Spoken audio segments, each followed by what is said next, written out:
Movie शुरू होती है तो हमें ये सीन दिखाया जाता है कि समुद्र से कुछ अजीबोगरीब क्रिएचर्स निकलकर शहर की तरफ बढ़ रहे हैं और उन्हें पैरासाइट्स का नाम दिया गया है। फिर हम एक आदमी को देखते हैं जो कि अपने कमरे में सोया होता है और उनमें से एक पैरासाइट रेंगता रेंगता उसके कान के अंदर चला जाता है। वो आदमी बहुत तड़पता है और उसके बाद फिर से नॉर्मल होकर सो जाता है। अब हमें एक लड़का दिखाया जाता है जिसका नाम शिंची था। वो रात को अपने कमरे में हेडफोन्स लगाकर गाने सुन रहा होता है। वो पैरासाइट उसके कान में घुसने की कोशिश करता है लेकिन उसे घुसा ही नहीं जाता। अब वो उसके नाक के पास चला जाता है। शिंची को खारिश होती है तो वो समझता है कि वो कीड़ा है तो वो उसे पकड़कर दूर फेंक देता है। वो उसको मारने के लिए आगे बढ़ता है लेकिन तभी वो पैरासाइट उसके हाथ पर काट कर उसके हाथ के अंदर चला जाता है। तभी उसकी मॉम भी वहाँ पर आ जाती है तो वो उनसे कहता है कि देखें मेरे हाथ में कुछ चला गया है। और जब उसकी मॉम उसका हाथ देखती है तो वो बिल्कुल ठीक होता है। अब अगली सुबह हमें दिखाया जाता है कि शिंची नाश्ते की टेबल पर बैठा होता है तो उसे अपने हाथ में बहुत अजीब फील होता है। और फिर दूसरी तरफ हमें वो आदमी दिखाया जाता है जिसके कान में स्टार्टिंग में एक पैरासाइट चला गया था। वो अपनी बीवी के सामने आकर खड़ा होता है और अपना मुंह खोल लेता। उसका मुंह बहुत ही खौफनाक और बहुत ही बड़ा था और वो अपनी बीवी का सर अपने मुंह में लेकर अपना खौफनाक मुंह बंद कर लेता है और ये सब उसी पैरासाइट की वजह से हो रहा था। फिर हमें शिंची दिखाया जाता है जो कि स्कूल जाते हुए रास्ते में अपनी दोस्त से मिलता है। वो भी उसमें काफी अजीब हरकतें नोट करती है और जब वो स्कूल पहुंच जाता है तब भी उसके साथ बहुत कुछ अजीब हो रहा था,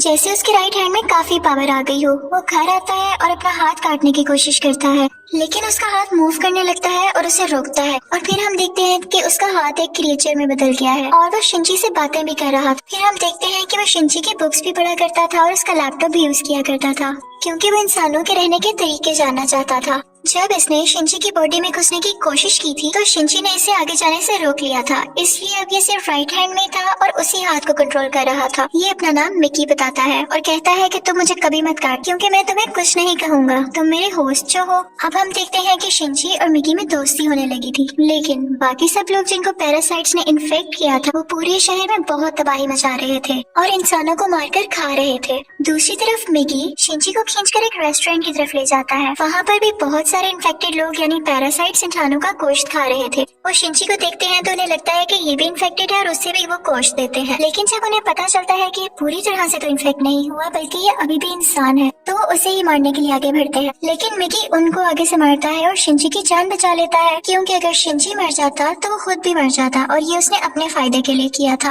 अब न्यूज आती है कि शहर के लोग मारे जा रहे हैं और किसी को कुछ समझ नहीं आ रहा कि इन्हें मारने वाला है कौन क्योंकि पैरासाइट्स अपना ये काम बहुत होशियारी और छुप के कर रहे थे। शिंची मिकी से कहता है कि तुम अपने साथी पैरासाइट्स को क्यों नहीं कहते कि इंसानों को मत खाएं। तो मिकी उससे कहता है कि तुम भी तो सब्जियों और जानवरों के गोश्त को खाते हो तो इसी तरह हम लोगों का खाना इंसान ही है तो इसमें बुरी बात क्या है। अब मिकी को पता चल जाया करता था कि उनके आसपास कौन सा पैरासाइट है तो जब शिंजी स्कूल जाता है तो वो उसे बताता है कि तुम्हारे पास एक और पैरासाइट और वो कोई और नहीं बल्कि उसकी टीचर थी। और टीचर जब शिंजी को देखती है तो उससे भी पता चल जाता है कि इन्फेक्टेड है लेकिन वो कहती है कि तुम्हें मुझसे डरने की कोई जरूरत नहीं है क्योंकि मैं इंसानों को नुकसान नहीं पहुँचाना चाहती बल्कि मैं उनके तरीके इसलिए पढ़ रही हूँ ताकि इंसानों जैसी क्वालिटीज हमेशा मुझ में रहें। वो उसे दो और पैरासाइट्स के पास लेकर जाती है, एक स्टूडेंट होता है और एक पुलिस ऑफिसर। वो बताती है कि ये पुलिस ऑफिसर मेरा हस्बैंड है और हमारा बेबी होने वाला है और वो बेबी बिल्कुल नॉर्मल इंसान होगा तो हम भी इंसानों की तरह ही रहना चाहते हैं। हम किसी को नुकसान नहीं पहुंचाएंगे, किसी को सरेआम नहीं मारेंगे लेकिन छुप के गोश्त खाना चाहते हैं तो क्या तुम हमारा ग्रुप ज्वाइन करोगे। लेकिन मिकी इस बात को नहीं मानता। अब अगले दिन वही पुलिस ऑफिसर उन लोगों के पास आता है तो मिकी शिंची को बताता है कि ये हमें मारने आया है क्योंकि इसे पता चल चुका है कि उस दिन रेस्टोरेंट में हमने एक पैरासाइट को मारा और इसी के साथ वो पुलिस ऑफिसर इन पर अटैक कर देता है। अब मिकी और शिंची भी बहुत लड़ते हैं और इसको फाइनली मार देते हैं।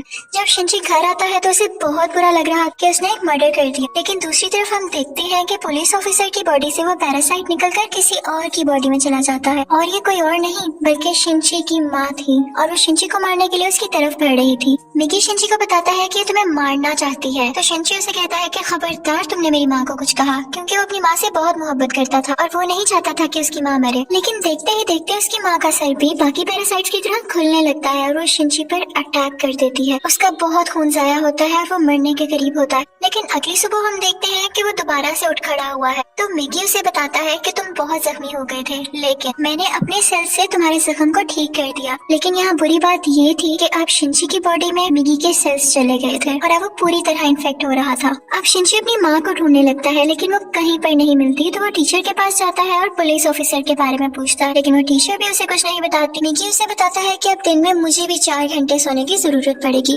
और उस वक्त मैं तुम्हें बचा नहीं सकूंगा, तुम्हें अकेले ही लड़ना होगा। लेकिन क्योंकि मिकी के सेल्स भी अब उसकी बॉडी में थे तो उसके अंदर मिकी की क्वालिटीज भी आने लगी। खैर, फिर हम देखते हैं कि वही स्टूडेंट जो टीचर ने दिखाया था, जो कि पैरासाइट बन चुका था, वो भी शिंची के स्कूल में ही एडमिशन ले लेता है। वो शिंची का दोस्त बने का ड्रामा करता है, लेकिन आहिस्ता आहिस्ता सबको पता चल जाता है कि वो पैरासाइट है और फिर वो स्टूडेंट इन सबको मार देता है। इसके बाद वो शिंची की दोस्त को भी मारने भरता है, लेकिन शिंची अपनी दोस्त को उठाकर बिल्डिंग से जंप लगा देता है। अब वो टीचर वहाँ पर आती है और वो चाहती थी कि स्टूडेंट मर जाए, क्योंकि इसकी वजह से उसका राज भी खुल सकता था। वो वहाँ पर ब्लास्ट करती है, लेकिन उसे कुछ नहीं होता और फिर पुलिस वहाँ पर आ जाती है, लेकिन वो पुलिस को भी मार देता है। अब मिकी शिंची को बताता है कि वो बिल्डिंग की छत पर है और शिंची दूसरी बिल्डिंग की छत पर जाकर उसे एरो से मार देता है। और उसके बाद वो टीचर के पास जाता है और उस पुलिस ऑफिसर का एड्रेस पूछता है, जो कि पैरासाइट था, और टीचर अब उसे एड्रेस दे देती है। उस पुलिस ऑफिसर का पैरासाइट अब भी उसकी माँ के अंदर था, लेकिन यहाँ पर मिकी के सोने का टाइम हो जाता है, तो इसका मतलब ये था कि शिंची को यहाँ पर अकेले ही लड़ना था। उस पैरासाइट को खत्म करने के लिए जैसे तैसे करके वो उसकी गर्दन काट देता है, जिसके बाद उसकी माँ और वो पुलिस ऑफिसर दोनों मारे जाते हैं। फिर हम देखते हैं कि शिंची अपनी दोस्त से हॉस्पिटल मिलने जाता है। वो बातें कर रहा होता है कि मैं एक एक करके सब पैरासाइट्स को मार दूंगा, कि तभी हम देखते हैं कि कोई उनकी पिक्चर्स ले रहा है और वो कोई जासूस था। और यहाँ पर ही इस मूवी का पार्ट 1 खत्म हो जाता है और अब मैं आपको एक्सप्लेन करूंगी इस मूवी का पार्ट 2।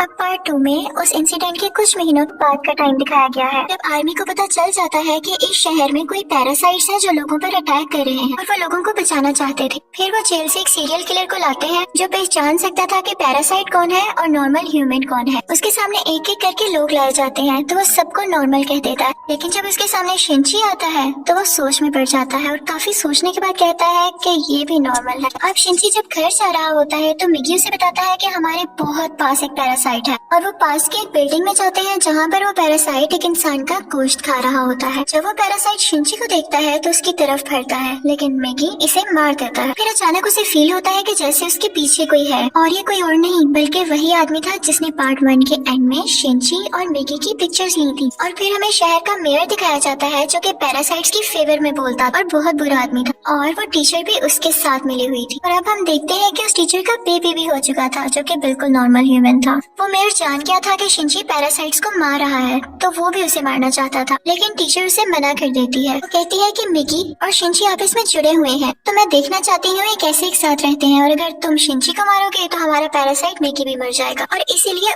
उसी ने शिंची के पीछे वो जासूस भेजा था ताकि उस पर नजर रख सके।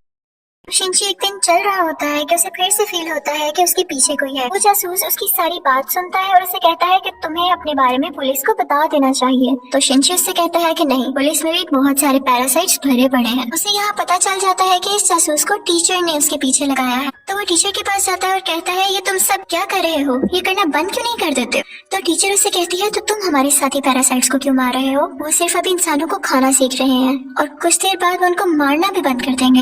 वो चुप हो जाता है और फिर जासूस के पास जाता है और उसे बताता है कि वो टीचर बहुत खतरनाक पैरासाइट है, वो किसी भी वक्त तुम्हें भी नुकसान पहुंचा सकती है तो तुम उससे दूर रहो। लेकिन जासूस उसकी बात पर यकीन नहीं करता। अब अगले दिन वो जासूस उस मेयर से मिलता है। उसे शिंची की बात को टेस्ट करना था कि वो सच बोल रहा है या नहीं, तो इसलिए वो मेयर के रूम में वॉइस रिकॉर्डर लगा देता है। लेकिन मेयर को इस बारे में पता चल जाता है और वो जासूस को मारने का हुक्म दे देता है कि ये अब हमारे लिए नुकसान बन चुका है। वो पैरासाइट को उसके घर भेजता है उसे मारने के लिए, लेकिन वो घर पे नहीं होता तो उसकी बेटी को मार देते हैं। अब दूसरी तरफ शिंची को मिकी बताता है कि तुम पर 5 पैरासाइट्स अटैक करने आ रहे हैं। अब उनकी तरफ एक आदमी बढ़ता है और उसी आदमी के अंदर वो 5 पैरासाइट्स थे। मिकी और शिंची उससे फाइट करते हैं और उसका सर उड़ा देते हैं। उन्हें लगता है कि अब ये मर चुका है, लेकिन अभी तो सिर्फ एक पैरासाइट मारा गया था और 4 अभी भी बाकी थे। बाकी के पैरासाइट्स उसके हाथ में आ जाते हैं और उसे कंट्रोल करने लगते हैं। अब वो टीचर मेयर से कहती है कि जब मैंने तुम्हें मना किया था कि तुम उस जासूस या शिंची को मारने के लिए पैरासाइट नहीं भिजवाओगे तो तुमने ऐसा क्यों किया। अब मेयर यहाँ पर नोट करता है कि उस टीचर के दिल में माँ बनने के बाद इंसानों वाले इमोशंस वापस आ रहे थे, तो इसे बात बिल्कुल अच्छी नहीं लगती। अब उस टीचर को मारने के लिए 3 पैरासाइट्स भेजता है, लेकिन चूंकि वो भी पैरासाइट थी तो उसको पता चल जाता है कि कोई उसे मारने आ रहा है और वो उनको पार्किंग में बुलाती है और उन तीनों से अकेले ही मुकाबला करके उन्हें मार देती है। लेकिन जब वो घर आती है तो वो देखती है कि उसका बच्चा वहाँ पर नहीं है और उसे एक नोट मिलता है जिस पर लिखा होता है कि तुम्हारा बच्चा मेरे पास है और ब्रिज पर मुझसे मिलने आओ। इनफैक्ट वो नोट उस जासूस का था। वो अपनी मरी हुई बेटी का बदला लेना चाहता था टीचर के इस बेबी को मारकर। वो टीचर घबराते हुए शिंची को भी अपने साथ वहाँ लेकर जाती है। तो शिंची उस जासूस को बताता है कि तुम्हें इसे मारकर कुछ नहीं मिलेगा क्योंकि ये बेबी एक नॉर्मल इंसान है। इसी दौरान आर्मी भी वहाँ पर आ जाती है और उन्हें पता चल जाता है कि मेयर ने अपनी बिल्डिंग के अंदर बहुत सारे पैरासाइट छुपाए हुए हैं। अब वो बिल्डिंग से एक एक करके लोगों को निकाल रहे थे और उनमें से जो पैरासाइट था वो उसको शूट करते जा रहे थे। सीरियल किलर भी वहीं पर था और फिर हम मेयर को स्पीच करता हुआ देखते हैं जो बता रहा होता है कि असली मॉन्स्टर्स तो इंसान है जो कि पैरासाइट्स को बिला वजह मार रहे हैं। तो वहाँ पर बैठे हुए आर्मी के सब लोग उसे शूट कर देते हैं जिससे उसकी डेथ हो जाती है। तभी वो सीरियल किलर चिल्लाने लगता है कि ये इंसान था, ये तो बस पैरासाइट्स का साथ दे रहा था। लेकिन जब वो पीछे मुड़ के देखते हैं तो वही आदमी उनके पीछे खड़ा होता है जिसके अंदर 5 पैरासाइट्स थे। सब उसे शूट करते हैं लेकिन उसे कुछ नहीं होता। फिर हम देखते हैं कि जासूस उस बच्चे को फेंकने ही वाला होता है। टीचर जब ये देखती है तो अपने बच्चे को बचाने के लिए उसे मजबूरी में पैरासाइट बनना पड़ता है। वो अपना एक हाथ निकालकर जासूस की चेस्ट में घुसा देती है जिसकी वजह से सबको पता चल जाता है कि वो एक पैरासाइट है। पुलिस उस पर मुसलसल शूट करने लगती है और वो जान गई थी कि अब उसकी जान नहीं बच सकती। तो वो अपना बेबी शिंची को पकड़ाने आती है। जैसे ही वो बेबी शिंची को पकड़ाती है बहुत ज्यादा गोलियां लगने की वजह से उसकी फौरन डेथ हो जाती है। यहाँ पर शिंची को अपनी माँ भी याद आने लगती है और उसमें इंसानों वाली फीलिंग्स दोबारा से आने लगती है। अब पुलिस शिंची को अपने साथ इन्वेस्टिगेशन के लिए ले जाती,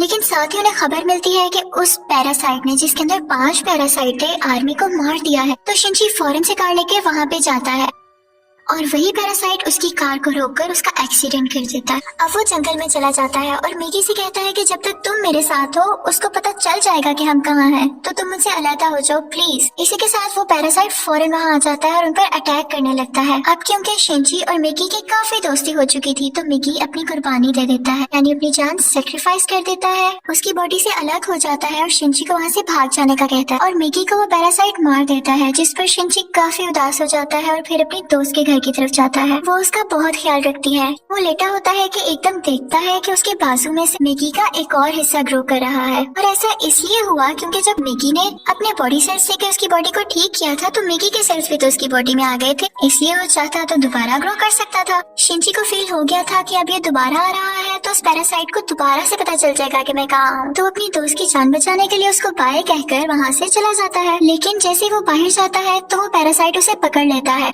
लेकिन एक फैक्ट्री में पहुंचकर शिंची एक केमिकल रोड उसकी बॉडी में घुसा देता है, लेकिन उसे कुछ नहीं होता। तो वो कहता है कि तुम मुझे क्या समझ रहे हो, मैं तो तुम्हें मारकर बाकी इंसानों को भी मार दूंगा और फिर मैं और बाकी पैरासाइट्स इस दुनिया पर रूल करेंगे। वो उसे मारने ही वाला होता है कि मैगी फौरन से उसकी बॉडी में दोबारा ग्रो कर जाता है और उस पैरासाइट पर अटैक कर देता है। इसी के साथ उसकी बॉडी में कुछ होने लगता है और वो तड़पने लगता है। तो मैगी शिंची को बताता है कि जिस रोड से तुमने इसको मारा उस पर बहुत केमिकल्स लगे हुए और अब पैरासाइट्स इसकी बॉडी में नहीं रहना चाहते और एक एक करके सब पैरासाइट्स उसकी बॉडी छोड़ देते हैं और अब सिर्फ उसकी बॉडी का ढांचा बाकी रह गया। तो शिंची वो उठाकर नीचे आग में फेंक देता है जिससे फाइनली उसकी डेथ हो जाती है। अब हमें काफी दिन बाद का टाइम दिखाया जाता है जब सब कुछ नॉर्मल हो चुका है। तो मैगी शिंची से कह रहा होता है कि अब जैसा कि इस दुनिया में कोई भी पैरासाइट नहीं रहा तो हमें भी साथ नहीं रहना चाहिए, मैं तुमसे अलग हो जाऊंगा। लेकिन शिंची उसे मना कर देता है तो मैगी खुद ही अपने आप को खत्म कर लेता है और शिंची का हाथ वापस से अपनी फॉर्म में आ जाता है, जिस पर वो काफी उदास हो जाता है और मैगी को मिस करने लगता है।